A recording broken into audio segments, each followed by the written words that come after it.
Enterrement ce matin du capitaine Souley Ibrahim tué à Gao au Mali. Ils étaient nombreux à l'accompagner dans sa dernière demeure.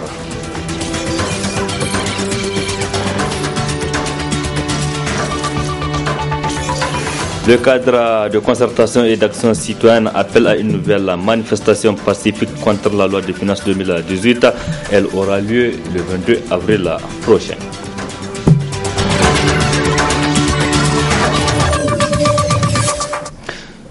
Mesdames, Messieurs, merci d'être sur la télévision Labari pour suivre le journal de ce jour mardi 17 avril 2018. Bonsoir et bienvenue à tous. 23e jour aujourd'hui de détention des acteurs de la société civile nigérienne. Il s'agit de Ali Idrissa, promoteur de la radio et télévision Labari, Moussa Tchangari de l'association alternative Espace Citoyen, nous Mamadou Arzika et Maître Lirwana du MPCR. À ces acteurs s'ajoute encore une deuxième vague des acteurs de la société civile arrêtés toujours dans le cadre de la manifestation contre la loi des finances. Il s'agit de Mekal Zodi et de donc Jori Ibrahim de l'association alternative Espace Citoyen et Abdurrahman Ali du Mojana. À ces personnes, il faut ajouter une vingtaine aussi arrêtés incarcérés dans plusieurs autres prisons de Niger. Ali Idrissa, il est incarcéré à la maison d'arrêt de Filengue. Nous, Mamadou Arzika à Tilaberi, Maître Lirwana à Daïkaina et Moussa Tchangari à Walama. Quant aux acteurs arrêtés le dimanche dernier, Mekal Zodi, Jori Ibrahim et Abdurrahman Ali sont toujours dans les locaux de la police judiciaire. Malgré les arrestations de ces responsables des organisations de la société civile engagées dans la lutte contre la loi de finances 2018, le 25 mars et le 15 avril dernier, le cadre de concertation et d'action citoyenne de la société civile ne désarme pas. Une nouvelle manifestation vient d'être annoncée pour le 22 avril prochain par le comité de relève qui était face à la presse ce matin au centre France Fanon de l'association alternative Espace Citoyen. Faisons le point avec Nafissa Zakou et Aboubakar Saleh. Niamey, comme à l'intérieur du pays. Faire le bilan de la 9e journée d'action citoyenne du 15 avril dernier, interdite par les autorités municipales, c'est l'objectif de ce point de presse. Nous avons connu, en tout cas, des arrestations de 3 de nos camarades. Il s'agit de Ibrahim Diori, de Michael Zodi et de Abdraman Ide, qui sont actuellement au niveau de la police judiciaire. Et c'est les mêmes faits qu'on reproche à nos camarades, c'est-à-dire participation à une manifestation interdite et destruction des biens publics. La manifestation du 15 avril passé nous amène à 26 camarades aujourd'hui qui sont détenus. Et nous devrons le rappeler que sur les 26 là, nous avons vu des gens, des personnes qui n'avaient absolument rien à voir avec la manifestation, qui ont été arrêtés et qui sont actuellement en prison. Le gouvernement actuel a perdu les pédales. Les acteurs de la société civile sont revenus sur les dégâts causés par les manifestants, selon les autorités et les raisons évoquées par ces derniers pour pouvoir interdire la manif du dimanche dernier. Ils ont dit que le 15 avril, les manifestants se sont pris au siège de leur parti. Et nous voudrons qu'on nous prouve les preuves effectivement que le siège de leur parti a été attaqué. Ils ont créé sciemment leur situation, ils ont attaqué eux-mêmes ou cassé un seul véhicule qui était là-bas pour pouvoir coller ça à la société civile et prendre ses dispositions pour empêcher dorénavant des manifestations. Les jeux de pierre constatés dans les rues et les plaies brûlées, c'est eux qui l'ont provoqué. Nous les avons vus avec des bidons. Nous avons vu les policiers tenir des bidons. Nous les avons vus. Et d'ailleurs, nous avons suivi le même monsieur sur une des chaînes internationales, notamment RFI, où il disait que toutes les demandes ou toutes les déclarations de manifestations que nous avions engagées dans les matinées ont toujours été autorisées et qu'ils ne comprennent pas pourquoi maintenant c'est les après-midi qu'on choisit pour en tout cas organiser nos manifestations. Eh bien, je voulais demander au sieur ministre de l'Intérieur de nous dire la loi qui interdit les manifestations les après-midi. Deuxième chose, il dit qu'il n'avait pas assez d'éléments pour encadrer la manif les après-midi. Mais ça nous inquiète. En tant que peuple nigérien, en tant que citoyen résident à Niamey, nous sommes inquiets. Si le gouvernement n'a pas suffisamment d'éléments pour encadrer les manifestations, ça veut dire que les populations de Niamey sont susceptibles d'être en tout cas attaquées à n'importe quel moment. Une 10e journée d'action citoyenne prévue pour le 22 avril est annoncée. En arrêtant nos leaders, en faisant les arrestations du dimanche passé, que le mouvement est décapité, eh bien, honte à celui qui pense que le peuple nigérien ne peut plus continuer à se battre. Nous tenons à informer le peuple nigérien, l'opinion nationale et internationale, que la 10e journée d'action citoyenne qui sera organisée est prévue pour ce dimanche 22 avril à Niamey comme à l'intérieur du pays. À Niamey, nous avons également déposé pour ce 22 avril de 8h à 13h de la place Toumont à la place de la concertation. Au terme de ce point de presse, le cadre de concertation et d'action citoyenne a appelé le peuple nigérien à implorer le bon Dieu pour qu'il descende sa miséricorde sur le Niger.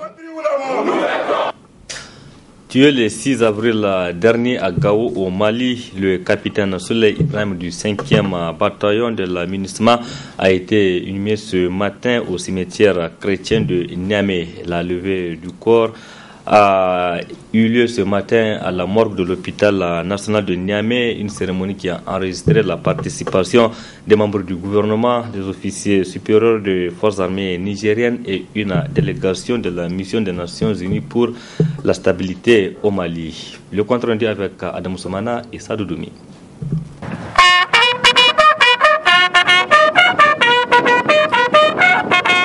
Chaque âme goûtera à l'amour selon le Seigneur des terres et des cieux.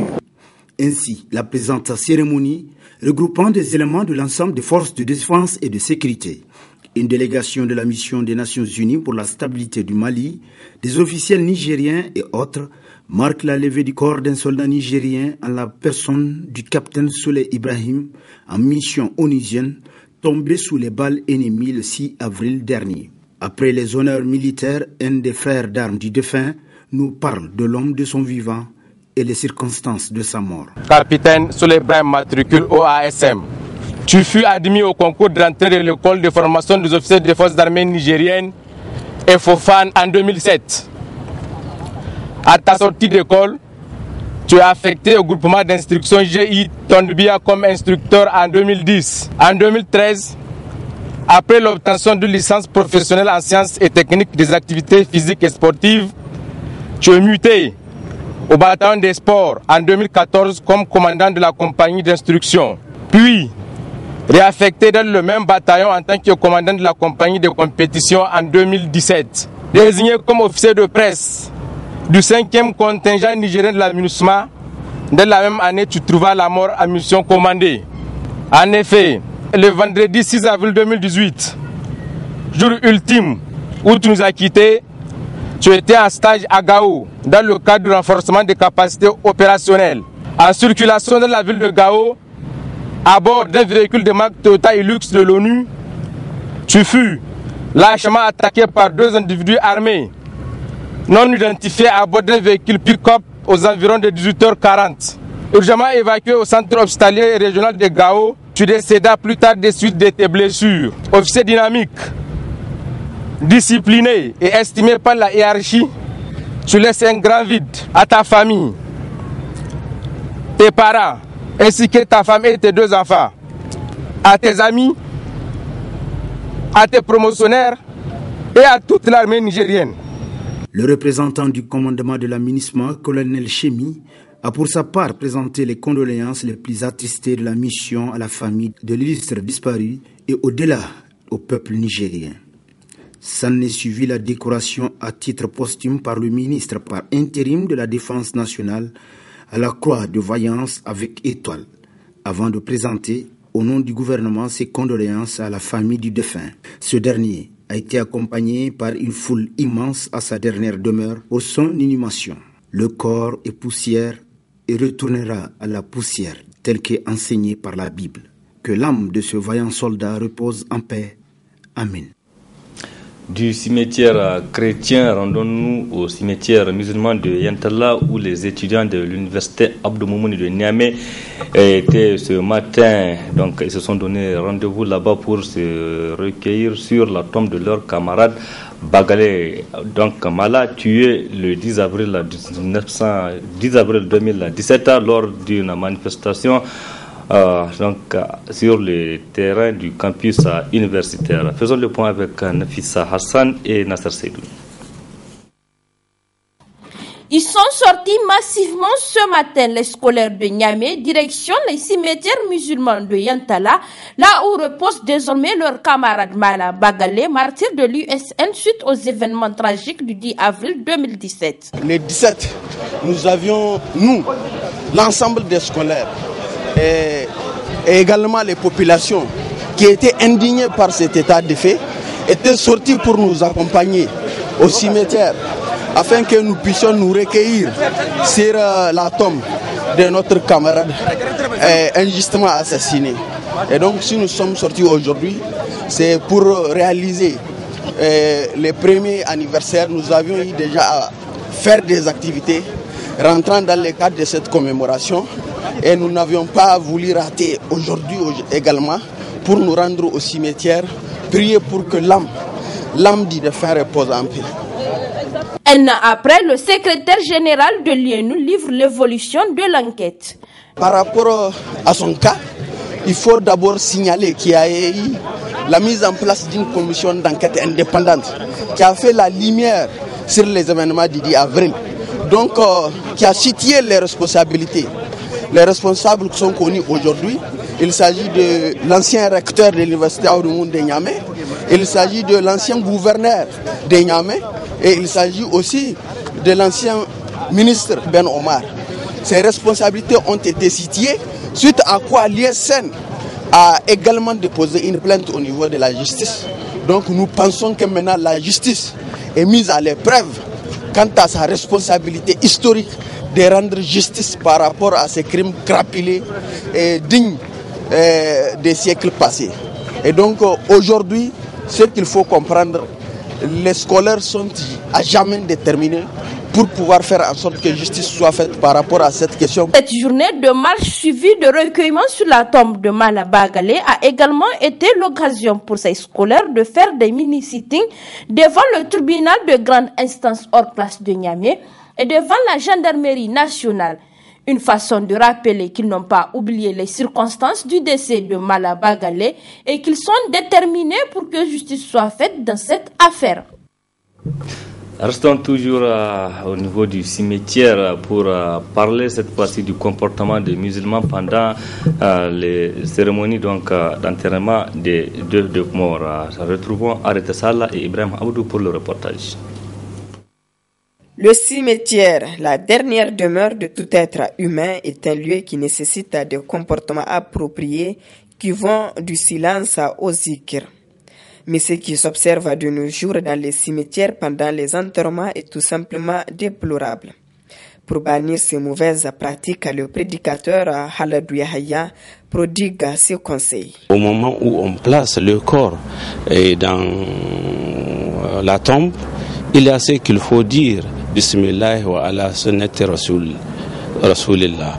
Dans un cimetière, on doit se concentrer. Le prophète Mohammed sallallahu alayhi wa sallam a dit, celui qui croit en Allah et au jugement dernier, qu'il dise une bonne parole ou qu'il se taise. Donc il y a un calme, c'est un moment de compassion, c'est un moment de pardon, c'est un moment où on doit chercher à se mettre à la place du défunt en attendant notre retour. Le prophète Mohammed sallallahu alayhi wa sallam a invité les fidèles après un enterrement d'invoquer pour leurs parents et pour leurs frères parce que à l'instant même il est en train d'être interrogé. Donc l'enquête de moralité que chaque croyant doit subir après son enterrement, elle est en train d'être faite. Donc de contribuer et cette vie de l'au-delà, à ce début de cette vie de l'au-delà par des invocations. Par conséquent, pour un besoin de venir traiter nos affaires à travers le téléphone ou bien de faire des groupes, loin des petits groupes où on évoque les choses de la vie d'ici-bas, ce n'est pas le lieu.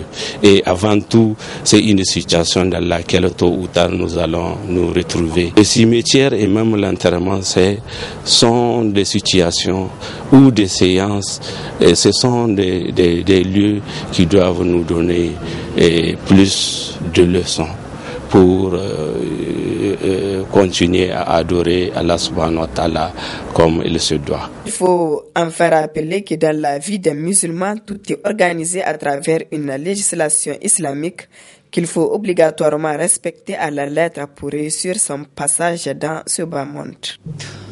Le dossier du jour est consacré à l'interpellation le week-end dernier du ministre de la Justice par les députés pour s'expliquer, entre autres, sur la situation, donc sur la fermeture du groupe de presse Labari le 25 mars dernier de façon illégale. Les propos tenus par le ministre devant les députés nationaux n'ont pas convaincu l'opinion publique. Le dossier de la rédaction est signé Ismaël Moumouni. Donner une réponse claire et tangible sur la fermeture du groupe de presse Labari le 25 mars dernier, c'est ce qui a été incapable de faire le ministre de la Justice. En lieu et place de reconnaître leur tort, il n'a fait que divaguer.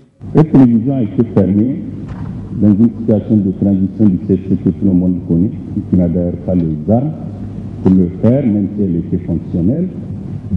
Les individus appelés à sortir la nuit, manifester, par des lancières, enlever les lieux aux policiers, etc., etc. Le gouvernement, la paix, c'est le fait du prince, ça existe dans notre situation. Je pense, même dans le village le plus reculé, même qui n'a pas de chef de village, les populations de ce village avaient le droit et le devoir de s'organiser pour arrêter des choses comme ça. S'agissant du non-respect d'obtempérer à une décision de justice, là aussi, le ministre a endormi le public. Pour appliquer la loi, il faut qu'elle soit violée. Dans le premier cas, je pense que vous parlez de la question de la télévision Labari. Quand la décision est tombée, nous en avons immédiatement pris acte. Mais tout le temps qui s'est passé, jamais le gouvernement n'a eu notification de cette décision. Ça traînait, il fallait l'ouvrir comme ça, sans avoir notification par ici ou par qui que ce soit de la décision. Et c'est ce qui s'est fait. Je peux vous dire, immédiatement, le gouvernement a décidé d'en prendre acte. Et je pense qu'il y a lieu aussi de rappeler les circonstances. Faire semblant d'être à l'écoute des préoccupations des citoyens sur le plan judiciaire, c'est devenu le domaine de prédilection de Morou Amadou depuis qu'il a troqué sa robe docteur de la société civile au profit du gâteau, autant pour moi, du gouvernement.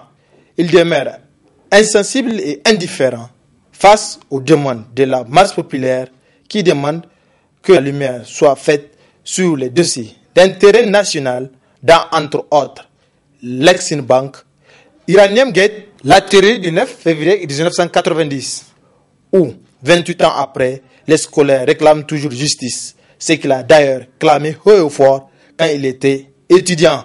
En commémorant chaque année les douloureux événements du 9 février 1990, l'Union des scolaires nigériens renouvelle solennellement sa volonté résolue de perpétuer dans la mémoire des générations futures l'exemple des militants, héros de notre lutte permanente contre l'injustice, la paupérisation des masses populaires, la liquidation de la jeunesse, toutes ces actions programmées et exécutées par l'impérialisme et ses valets locaux. Maintenant que vous disposez des moyens, vous refusez de lever le petit doigt. Donc, tout laisserait à croire que vos propos ne sont que du vent.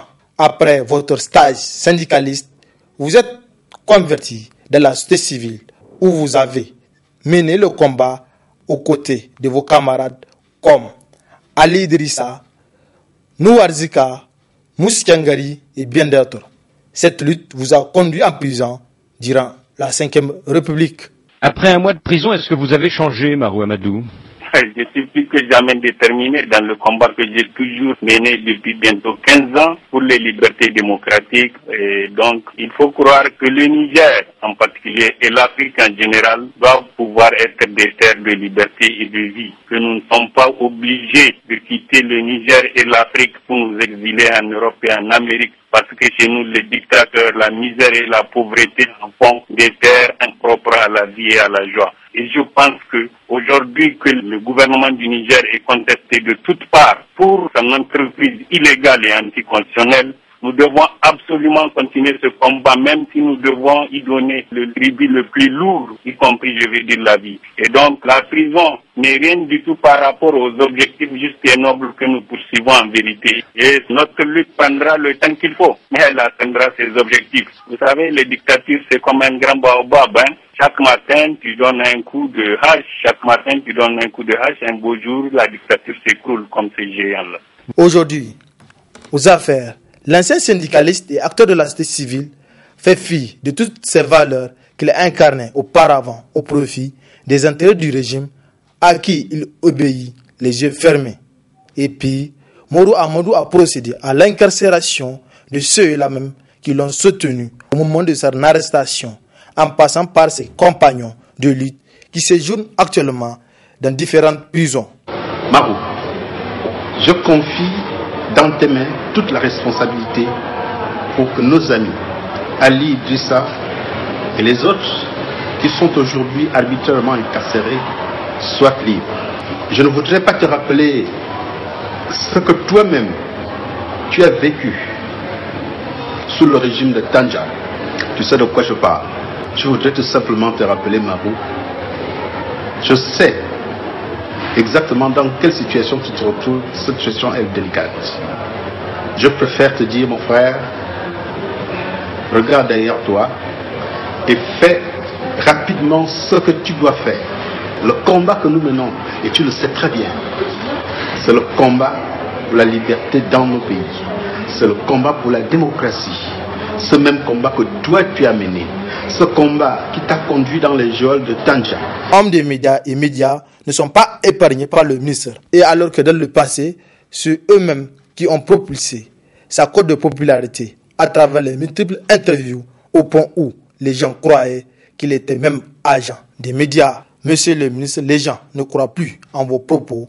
Donc, contentez-vous d'obéir aveuglément à votre mentor. Ce qui est sûr, rien n'est éternel. L'avenir jugera chacun en fonction de ses actes. Du 15 au 16 avril dernier, une équipe de journalistes a effectué une visite au centre du commandement des exercices Flintlock à Agadez. Flintlock, il faut le préciser, c'est cet exercice des opérations de forces spéciales issues de plusieurs pays africains qui se tient chaque année. Cette édition, près de 1900 éléments d'une vingtaine de pays africains, européens et nord-américains y prennent part. Le quartier général de l'exercice 2018 est logé dans la base aérienne 201 de l'armée nigérienne à Agadez. Dans cette base aérienne 201 des forces armées nigériennes d'Agadez, les soldats américains et autres personnels des États-Unis estimés entre 400 et 500 ont installé aussi leur base. Cela fait déjà plus de 18 mois. Ici, les militaires de plusieurs pays africains, notamment ceux des pays du G5 Sahel, se sont retrouvés dans le cadre des exercices Flintlock 2018 destinés aux forces spéciales. First, Flintlock is an annual exercise. Premièrement, le Flintlock, c'est un exercice annuel. C'est un exercice multinational, si vous voyez derrière, qui est représenté par les différents drapeaux ici.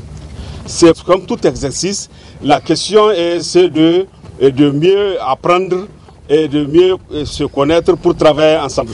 Il a été agréé que le Flintlock 2018 va se dérouler sur le territoire nigérien. Ça, c'est un agrément entre le Niger et tous les autres pays partenaires.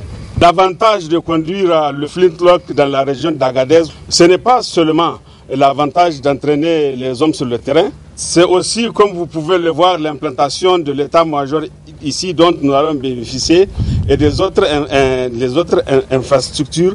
Nous avons aussi la population locale qui trouve du travail dans le site. Ça nous permet aussi de créer d'autres relations avec les pays envoisinants. This exercise is based on the realism of the threat that exists within the region. Le choix d'Agadez pour ces exercices est un choix stratégique. Cette base, c'est une base créée pour que les deux pays opèrent des avions pour faire des opérations militaires et faire face à des menaces qui sont conjointes. Lorsque vous regardez la carte de l'Afrique, le Niger a une position centrale dans le Sahel. Comme vous pouvez aussi le constater, nous avons des menaces de tous côtés. Et lorsque vous regardez ce qui s'est passé récemment au nord Mali, avec l'installation des organisations extrémistes violentes qui ont fini effectivement par à un certain moment contrôler une bonne partie du pays, on a de quoi se faire des soucis. Et puis quand on regarde aussi le fait que répondre au terrorisme, aucun pays au monde ne peut le faire tout seul. Donc, au niveau stratégique, le Niger a eu des sollicitations de ses partenaires extérieurs pour pouvoir utiliser de façon momentanée son territoire pour essayer d'apporter une réponse concertée et globale face à ce phénomène-là. Donc, ce n'est pas que nous avons vendu notre souveraineté, non. Cette base aérienne 201 bénéficie de plusieurs réalisations. Près de 110 millions de dollars ont été injectés, dont 60 millions pour la construction d'une piste d'atterrissage. Ces exercices à Flintlock 2018 sont d'une importance capitale pour les pays participants, particulièrement ceux du Sahel déstabilisés par des groupes terroristes, comme le précisent ici les représentants de certains pays en guerre contre les groupes terroristes. Je suis là en tant que planificateur. Nous élaborons les ordres que nous envoyons aux unités sur le terrain et nous suivons l'exécution. Et nous les recadrons de temps en temps. Et nous sommes très satisfaits du déroulement de l'exercice parce qu'il nous permet de renforcer l'interopérabilité avec nos partenaires africains et aussi nos partenaires occidentaux. L'exercice Flintlock pour nous, c'est déjà un exercice réaliste qui prend en compte les nouveaux défis auxquels les différents pays qui prennent part à cet exercice font face. Et pour nous, c'est une façon pour nous de travailler ensemble, d'harmoniser nos procédures, d'harmoniser nos fonctionnements et surtout permettre à nos troupes sur le terrain de pouvoir opérer dans un environnement multinational. L'objectif de Flintlock, c'est d'avoir une interopérabilité et le renforcement de la capacité de nos forces. Vous savez, aujourd'hui, nul n'est épargné et on fait face à un fléau qui est nouveau, qui est l'extrémisme violent, où nous sommes appelés à s'unir, à unir nos forces et avoir un seul système de mouvement, d'attaque et autres. Le Flintlock, d'abord, c'est une école de donner et de recevoir. On ne vient pas seulement apprendre et on vient donner ce qu'on a. La nébuleuse terroriste ne connaît pas de frontières. Nous sommes dans l'espace CEDEAO, je considère. Donc nous estimons que nous sommes concernés. Et je suis là particulièrement en qualité d'observateur au nom de mon armée pour voir comment cet exercice se déroule, pour qu'à l'avenir qu'on puisse participer pleinement et activement dans ce cadre, dans le cadre de la préparation de toutes les forces à la lutte antiterroriste. Je trouve que l'exercice est vraiment très professionnel. Il se déroule dans un espace approprié. Cela s'inscrit dans le cadre de l'augmentation des capacités de nos différentes forces armées et cela permet de créer l'interopérabilité entre nos différentes unités. Comme vous le savez, aucun pays dans ce monde n'a ni le pouvoir absolu ni les moyens nécessaires pour pouvoir lutter seul et efficacement contre le terrorisme. Donc nous devons conjuguer nos efforts ensemble, mutualiser nos efforts afin de parvenir à bout contre le terrorisme. Cette année, c'est une particularité car cette année, il y a uniquement l'emploi des unités de forces spéciales Comme vous le savez, les forces spéciales ont des principes d'engagement qui sont différents des unités conventionnelles. Donc, face à cette menace qui n'est pas une menace conventionnelle, cela demande effectivement des nouvelles forces, des nouvelles doctrines, pouvant lutter efficacement. Comme vous le savez, les modes d'action contre le terrorisme, c'est des modes d'action non conventionnels. Seules les forces spéciales sont préparées à ce genre de mission. Point final de cette édition. Merci à vous de l'avoir suivi. Restez en compagnie du programme de la télévision Labari. Au revoir. Excellente nuit à toutes et à tous.